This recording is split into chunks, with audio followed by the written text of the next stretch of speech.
Good morning. Welcome to Saturday Morning Coffee. My name is Lance Mckinnon, and as always, Tiffany Linderman. Good morning, Tiffany. How are you this morning?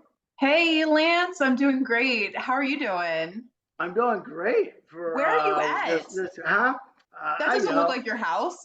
No, I know, right? You know what? I've been looking at your background and stuff like that, so I figure, Get I some don't plans. always stay in my house, so I'm traveling a little bit today. So you're gonna get the roadside hotel room look, and it is what it is. Got to keep it going, but the show must go on. So I don't want you throwing eggs at my house while I'm gone. I have plenty in my fridge, so thank you for giving me that idea. That's a good one. But I do have my Fifth Acres coffee with me from Good Brothers Cafe in Harrisburg, Pennsylvania. So I don't travel without this stuff because this is what keeps me going right here. So, but anyways, I know that you're throwing eggs at my house, but do we have a guest today? Oh, you know it. Well, after I did finish throwing eggs at your house, I made sure that we got a guest in for our session today, and I'm really, really excited to have her.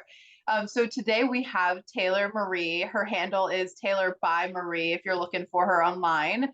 She is actually a health and wellness expert, and I can't imagine any better time to have a health and wellness expert to be able to help give us some advice today. Good morning, Taylor. How are you this morning? Hi, I'm good. Thank you so much for having me. Oh, you talk about health and wellness. I've seen some like I'm not working out with you at all. Um, I'm just gonna Why put that not? up. To make your muscles look a little smaller, right? Yeah, Right. either that or I'm just gonna start shrinking my shirts to make my arms look bigger, just for that part. But no, but thank you for really jumping on. And I know Taylor, you and I have had some great conversations Yeah.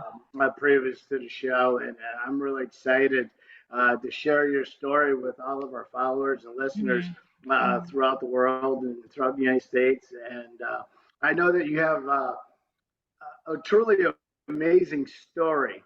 Um, but I won't steal your thunder. I'll kind of let you dive in because I know we kind of briefly witness health and fitness, but there's a lot more to Taylor Yeah, yeah. than the world knows. Uh-huh. Yeah, yeah. It goes pretty deep. And I always say, gosh, where do I start? I feel like my life is like a movie. I should have some Netflix series out by now, but here I am. Hey, well, if you do, like, make sure we get some royalties out of this. Okay. All right. Um, yeah, so I originally started as a personal trainer in the fitness industry about 8 years ago. But what even got me into that was I was living in Atlanta for a little bit, and every day it became a routine for me to just go to the gym. Now, at the time, I was pursuing my modeling and singing career, but that didn't end up working out. So just working out was a routine. So when I moved back to Pennsylvania, it was either go back to school for criminal justice, which I was in at the time. But then I reconsidered some things like, do I want to, risk my life every day? Do I want to put myself in that line? And I found a new interest in love, which then will fast forward to how my interest in love became of mental health, which led me here 8 years later, which now is developed enough. Um, so I just became intrigued of how the body worked and why it worked the way it did. And, from me not being able to do one push up to one pull up, I just became very fascinated into learning how and why and how we can do this. So I changed my major to exercise science. So from there, like I said, 8 years in the fitness industry. Then I tapped into the whole nutrition piece, got my nutrition coaching certification for online and did that for a bit.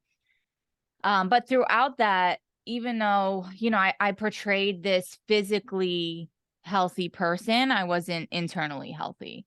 So I was going through a lot of mental health struggles, and I don't really like to say people have a mental illness, because I think we're just all trying to be healthy. Like, just as much as our bodies are unhealthy, our mind is just unhealthy, and we just don't know how to cope or deal with things. And at the time, growing up, I didn't know that. I always hung my hat up on a narrative of, oh, I deal with anxiety, or I have depression. I'm going to be like this forever. There, whoever is in a relationship with me just has to, how do I tell them this? And, I kind of just hung my hat up on that and said, this is who I am. But then when I really started to do research and dive into and learning and going to therapy, that's when I became more intrigued about the mind and how it works and how trauma works.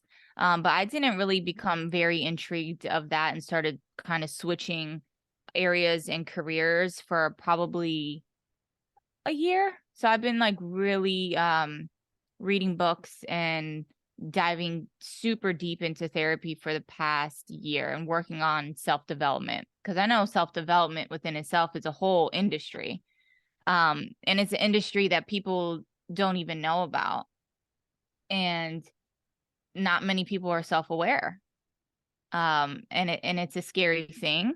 And I think my goal and my platform now for people is to not let them feel so alone, because I think throughout my journey, I felt very alone with, what I was dealing with when it came to self-harm and not knowing how to cope and suicide attempts. And, I think if there's just one person out there who can share their story and use it as a testimony, it could just save one person from hurting themselves, whether that's cutting or suicide, or it pushes in somebody into a light of just even looking what it is to get help on a deeper level.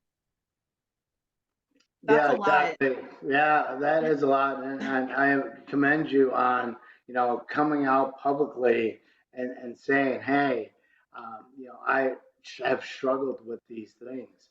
I know you and I have talked pretty intensely. And, Yep. And I have personally come out on this platform and said, I struggled with anxiety.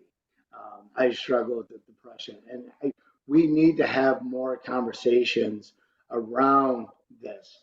We can't wait until something happens. This has got to be a conversation that's got to be on the forefront. And so I want to commend you for like personally stepping up and saying, hey, look at me. I'm doing this, but I was doing that. And I'm still struggling every single day. And you're not alone. So I really commend you. And Tiffany, go ahead. No, I love that you shared a little bit about, I have a slight visceral reaction when I hear mental illness, just because it's a stigma, one, but it just doesn't sound like we're human. And I think the way that you talked about the fact that each of us have times in our lives that we're going to go through different things and situations, and this is not necessarily a diagnosis of your life per se, but it might be something related to a situation you're going through, and there's ways to work through how to help. It's important to recognize that there is always an opportunity to work through those things. And so I love that, just because I feel like it opens up the forum for recognizing we're all human. We each are going to have our own struggles through different points in our lives, and we don't know what struggle is going to be. It's Right. going to evolve. And so it's like it's just like a pendulum. It's going to swing from side to side. And, sometimes we're great. But I am very curious about, you shared a lot that you've had going throughout your life. Where is there anything in particular that kind of led you into some of the dynamics where you've needed some support around, whether it was anxiety or depression? Was there anything that felt like a catalyst, or was it just a overall sort of life situation? I think, now that I could understand where it all comes from, and it comes full circle to overall life. I don't know if it was a catalyst. I mean, I'm sure there's a lot of points in my life where it was like an eye opener, or, me being hospitalized for an attempt that was definitely like oh, wow, a huge this is real kind of people are.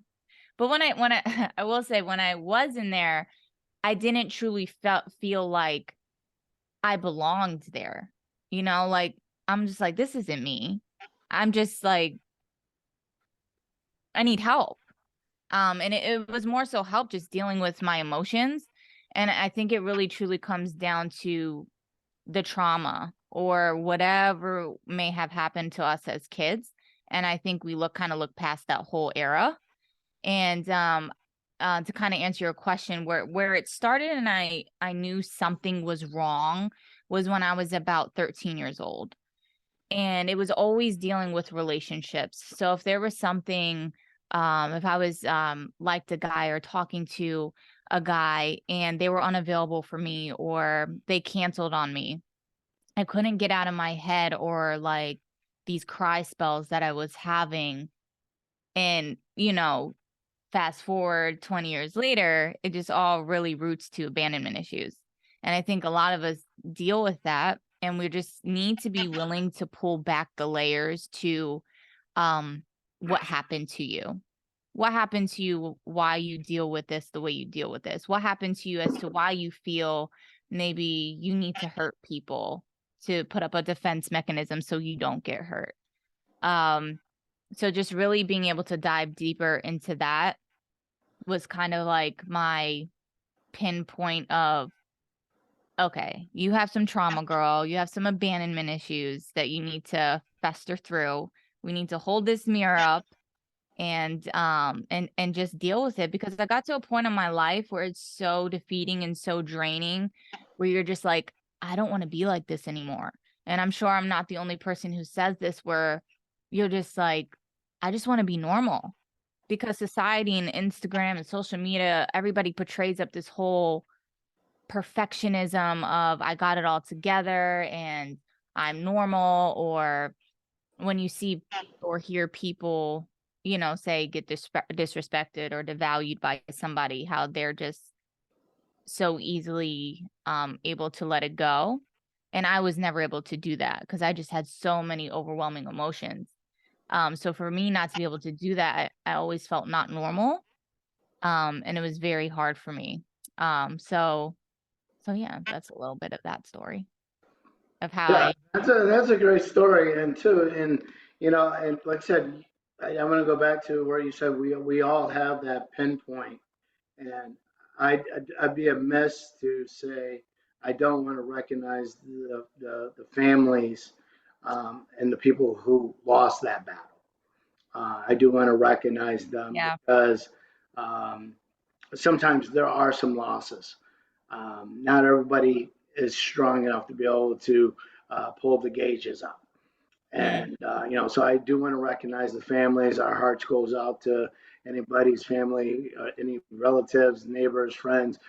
We all have been impacted one way or the other. absolutely. Um, at some point in our lives with suicide and or in dealing with mental health. And that's why I believe this is why it's important that we're having these conversations more and more. And I know that it's not probably a lot easier. Maybe I don't know if it's easier. You guys can test this, but men and themselves, Mm, uh, we need to check on it. We need to check up on each other. yep. I know I have a core group of guys that I check in with, and we don't have that barbecue sauce conversation. We get together once a month and we say, "Hey, man, are you okay? Like, I haven't Mhm. heard from you for a minute. Like, what's going on?" And it's okay to have that conversation. And we're saying this is a PSA. I'm saying it on Saturday morning coffee. It's not the first time I've said it, but it's okay to check in on somebody.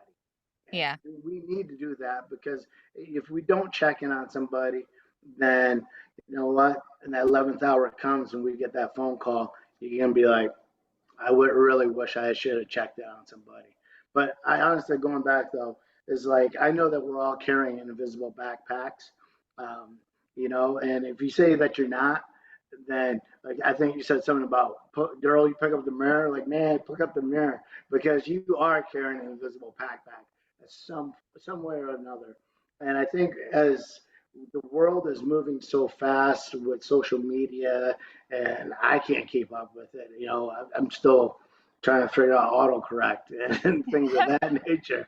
But we get lost in the hustle and bustle, Yeah. and we're just trying to keep up with everything and our looks, our weight, and so forth like that. But battles are won and lost in the mind. And I know you and I have talked really deeply about it. And I don't wish anxiety or depression on anybody. Mm. I've had both my knees replaced from playing football, and I always say, yeah, I wish I don't want anybody to have that surgery. But I would never wish upon anybody to have anxiety or depression, because one of the biggest misconceptions that people come up to them and say is, man, just stop thinking that. Don't act that way. Just be cool, pick up a book and do something. If we could just snap our fingers and not have anxiety and depression, I think everybody would. I don't know anybody who has suffered with that is would want that to go on. But so tell us a little bit about enough. What you want to do with enough? I know that's Yeah. So enough came from, it was about a year ago where I was thinking about branching off from my fitness and mental health. I didn't want to, I mean, yes, they're all connected. So like I said, I specialize in the personal training side, the nutrition coaching, and then now the whole mental health side, because they are all connected. I feel if one is off, then the rest are going to be off. But I do believe the top tier one is your mind, and how you mind is going to be through physical fitness and what we're eating and food. And there's so many foods that can enhance the dopamine and serotonin within our mind. And it's just people need to, be more educated on that. So that's kind of where I came in to put those three together. Because I used to be medicated. I used to be on medication for my anxiety and depression, but I still felt the same. I was still, and then you hear when you hear the medications they talk about on TV. I was sitting with my mom the other day, and it was like feeling depressed or feeling anxious, and at the end, I love it. It's like real quick the side effects. Oh, suicide, more depression. It's just like, why? Why would you even take yeah, that? But yeah. It like literally lists like another 30 like side effects, and you're like, wow, you just scratch your head. That is so true. so I just really went into the holistic side of things, and realized it's all a money game to that industry. And I just, want to be the lighthouse too. We can get this done. Is it probably going to be hard? And we were talking earlier while we were waiting for you, how, everything's just a band-aid today. Everybody wants the quick fix. And it's the same thing with our minds. The mind can't be a quick fix. You could take the pill, you could smoke the weed, you can do this, you can do that to have a temporary relief. But longevity wise, you're always just going to be in the same boat. So I would rather just get through the uncomfortability for maybe, it may take, I've been working on myself I've been in therapy now for 10 years, and there's days I still struggle, but I'm nowhere near where I was 10 years ago. So it's only going to get better. And that's what I strive and hope for everybody else, that they could see that in the same light. But enough came from, to answer your question, I branched out because I wanted to make that really separate from just my physical fitness, which I feel was people were there for obviously just the physical side. And then I wanted people to really take me serious on that other side. So one day I was actually listening to a sermon, and I don't know, I just started writing down. At first it was going to be self-love. I was like, no, that's so generic. And I always tell, enough came from my tattoo, because I always have I'm enough. So the background behind enough is pretty much me going throughout life and not feeling like I was enough, not only for myself, but for men, and being in relationships. I was constantly in toxic relationships, wanting to be with people who didn't want to be with me. And then it was just like a spiraling cycle. So me portraying just enough wanted to remind people that, you know, you are enough. I think we just have to dig a little deeper as to why don't you feel enough? And then, not to repeat myself, but just to go down that rabbit hole of let's start back at childhood. Let's not be so opposed to therapy. I love when I talk to my clients today and I'm like, "What are you doing today?" And then they say it like it's nothing. They're like, "Oh, I have therapy today."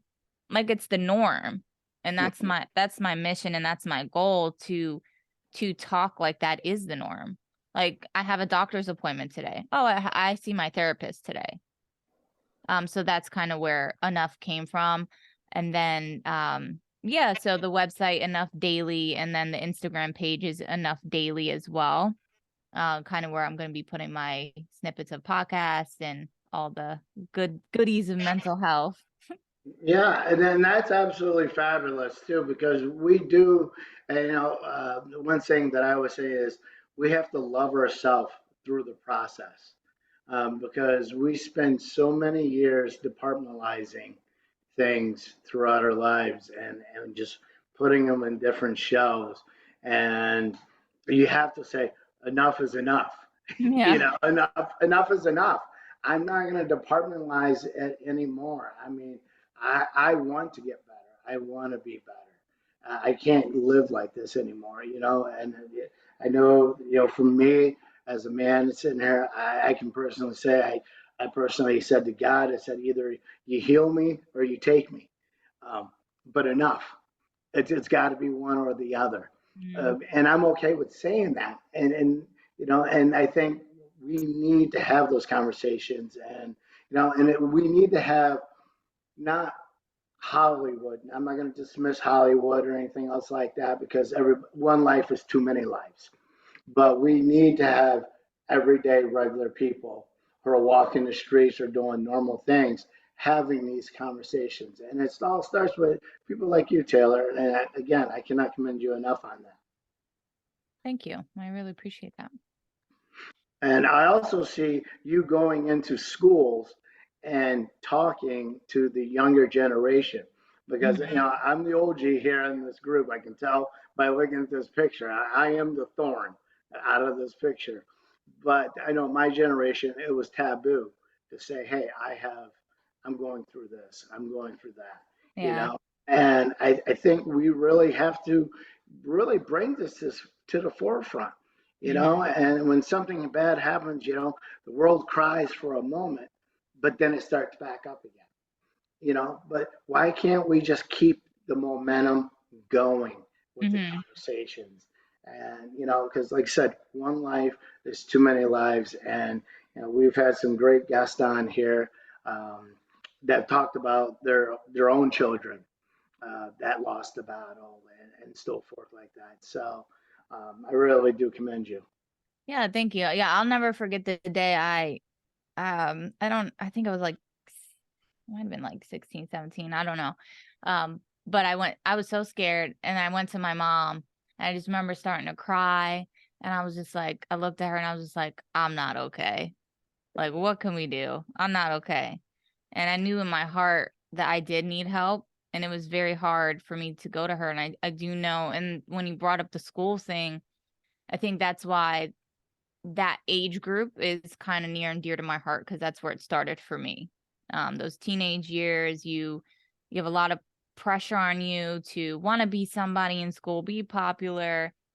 Um, and the sad part is our systems don't teach us emotions. Our systems don't teach us how to deal with emotions, and these things are going to happen. And um, so I that's my mission to kind of get programs like that into the school to talk about mental health. And I talk to some high schoolers that I know and to hear them say, yeah, someone committed suicide or they know someone who self-harms, it just kind of it breaks my heart and I could resonate it with it. And it could just be because they don't have anybody to talk to, or maybe they can't afford therapy, or in the household that's not a thing. And I know a lot of like Lance, how you said a lot of men struggle with mental health because growing up in their household, they were told, no, don't cry, don't show emotions. So it's just like then when they go into their adulthood, they just carry that with them. And it's just a very vicious cycle that we're in. So, it's sad. It is what it is, but this is why we have leaders like myself and you guys to just, keep spreading and sharing the light. I'm so excited about you going in and helping to support in that arena, just because, as you said, I feel like some schools, and I've seen it myself, they are starting to teach a little bit more about emotion, but my goodness.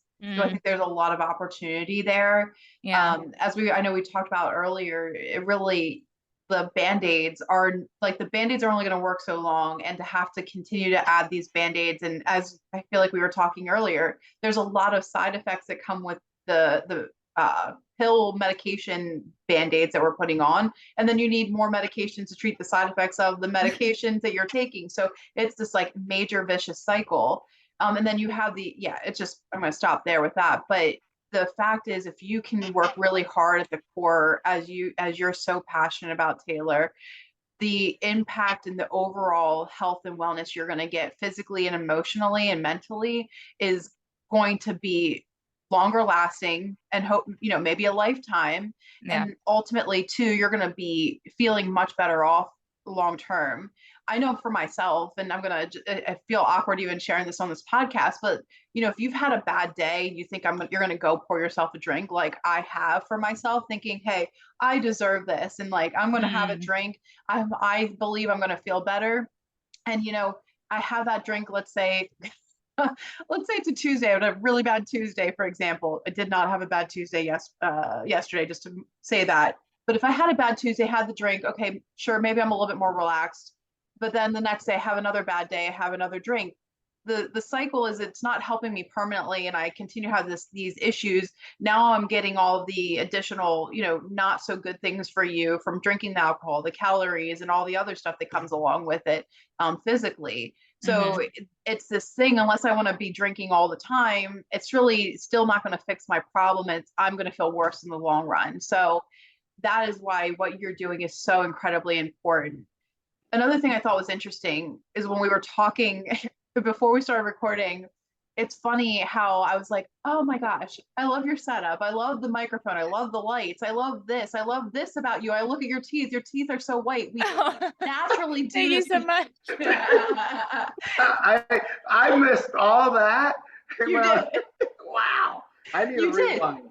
But it's natural as human beings that we compare ourselves. And I feel like that's something you were talking about as you're in these relationships and growing up. And many of us are guilty of it, including myself. There is something about making sure that you really love yourself. I think, Lance, you mentioned that, like, you need to love and accept yourself, because there's going to be continual external things that you're trying to be or have. And if you're continuing to chase that, you're never accepting and happy. And what is the goal here? To be happy, and I'm sure healthy in the long run. And then the fact is that we currently live in an age with social media, that there is that, as you touched on, this world that everything is perfect, and our young kids, the most vulnerable, are seeing that on a daily basis, and they continue to want and have all these things and look like that person. And we're setting them up for, I don't want to say it, but setting them up for failure unless we give them the tools and the resources and how to navigate this world that we're living in today. So I cannot wait to continue to hear about the journey that you're going to have, the impact in the lives that you're going to ultimately save and have already saved, and what you're doing. But I really love it. And the enough logo, the concept is just beautiful and well said. It's just perfect as it is. You are enough. Yes. Thank you. Yeah, and I really enjoy the fact too, is I know that Big Pharma might shut us down after this conversation. It's okay. It won't be the first time, but there's a lot to holistic medications. Our ancestors, didn't have pharmacies. They didn't have Walgreens and CVS and Giants and targets where they can go and just get a pill. And, they went out back, boiled some stuff down, and, voila, you know, uh, they lived long, they lived healthy. We don't know the extent of the anxiety level of depression and so forth, but just from a health perspective, because we were talking about one of the three cores of what it takes. Because, like I said, it's what you're feeding your mind, what you're feeding your body, how many hours of sleep you're getting. Yep. It also depends on the circle you're in too. Yeah. Let's not exclude that circle of iron sharpens iron. So, but I'm a big fan of holistic medications. I know for me personally, working with Danny Parrot out of Parrot Beverages, has done absolutely amazing things personally for me. Not saying that would work for somebody else, but I'm not giving them a plug or anything. I'm personally talking about for Lance's anxiety to help me get through my day, to help me departmentalize. And I know where I worked with a lot of individuals, Jay Chase talking about, don't touch my mindset, and helping me feed the good things that I need to be feeding into my mind. And then also sharpening my circle Yeah. of my core group, and just, watching what I eat and sleep and drink and, less drinking. So a lot of that comes into play. And I think you were probably one of the first ones that we've had on the podcast that has brought all of these components together at the same time. Mhm. I think we've had bits and pieces of the puzzle, but we didn't really understand them. But now that we have enough, the pieces of the puzzle are starting to fit and correlate to where everybody needs to start looking at all of these aspects. Mhm. Yeah, and it's just, it's baby steps. It's not You're not going to get it all overnight, but if we could just take a little bit from the fitness, a little bit from the nutrition, and then the mental health piece, like that's how I would coach it. Like, let's take these three pillars. Let's, I'm not saying go do everything that you need to do in each of those pillars, but let's do something you're not doing, and let's just add that to your list to do every single day, even if it's just a walk, even if it's just you meditating for a minute. Let's just start there, because I know when I started meditating, I was like, oh God, this is awful. Yeah. Now, like 4 hours later, like what happened? Like Yeah. the morning's gone. Mhm. So I tell everybody it's the same thing. It's the same way I would coach something in nutrition or being a personal trainer. It's all the same in the mental health aspect as well. So I can just say anytime I tried to go like too hardcore into anything, I failed. So I love the baby steps in getting it into your process, because you have to almost build it into your routine and schedule. And if you try to do too much at one time, it's very hard, because then you feel like you failed and you're like, how do I do all this? But if you can start integrating those little pieces, the baby steps, and start to build as your routine, and it's almost like, as you even said, when you were in Atlanta, you would work out all the time. So it just becomes your routine and what you know, versus it feeling something like too hard, like meditating for 4 hours, Lance. I guess you do that in your free time. Yeah, because I have a lot of free time. Yeah. We know I have a lot of free time. Yeah. As I'm like, not even eggs all over my house. But no, baby steps is good. And I want to say is the thing for how I translated it for myself was, all right, I'm going to look at it as looking through a camera lens. If I look through the wide lens, I see way too much. So I need to narrow it in and just focus on, for me, it was 24 hours. Okay. Just get through the 24 hours and say, all right, and then do a reevaluation. What did I do good today? What can I get better at tomorrow?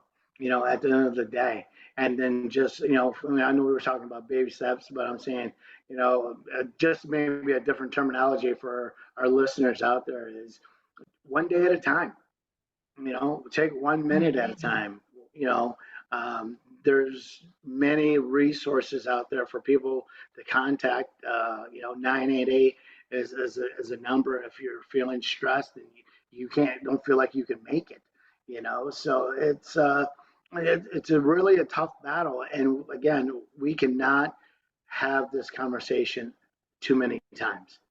you know, Yeah. and so we're just going to push it. And I think enough is going to be one of those things that I'm going to sit back and really enjoy watching you do, Taylor. I'm blessed that you've become my life, and I know that our conversations have gone a lot deeper than we're on the podcast, but I'm really excited to see how many lives you impact through your organization. And I always believe that somebody has to go across the river first to bring others with them.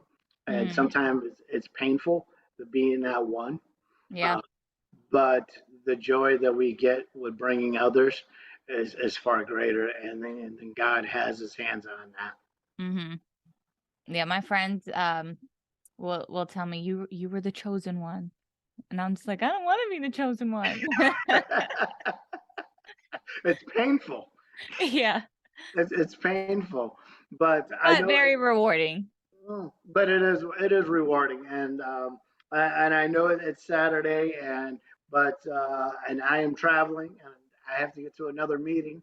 However, I could not wait to get onto this podcast, and I cannot wait for everybody to hear this and check out Taylor by Marie on IG.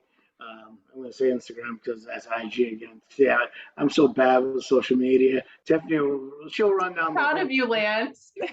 I know, right? IG. IG, I'm hip, right? I Yes, don't you even are. the kids say hip anymore. But no, but I want to thank you very much, Taylor, for being bold and making a bold move and telling your story. And I think that's where it really starts. It's like, you know what? I'm going to tell my story, and I don't care. Hmm. And those who are going to like me are going to be with me. They're going to be my ride and dies. You know what? But this is my story, and enough. I'm not carrying it anymore. Yeah. So I'm unloading my suitcase. I'm packing my suitcase, and enough is enough. And I thank you very much for coming on the show today, Saturday Morning Coffee. It's been such a privilege to have you on here, and I'm excited to see what God does in your life. I know it's going to be absolutely amazing things. I know some of the gentlemen that you've already connected with and working with. Um, yeah, the universe is our playground. Yes, I'm so excited. Thank you so much for having me. Thank you very much, Tiffany. Thank you. I'm just honored to get to know you and continue to see your journey. So thank you guys. Have a wonderful Saturday, right? Yes. Cheers. Yeah, you too. Cheers. Cheers.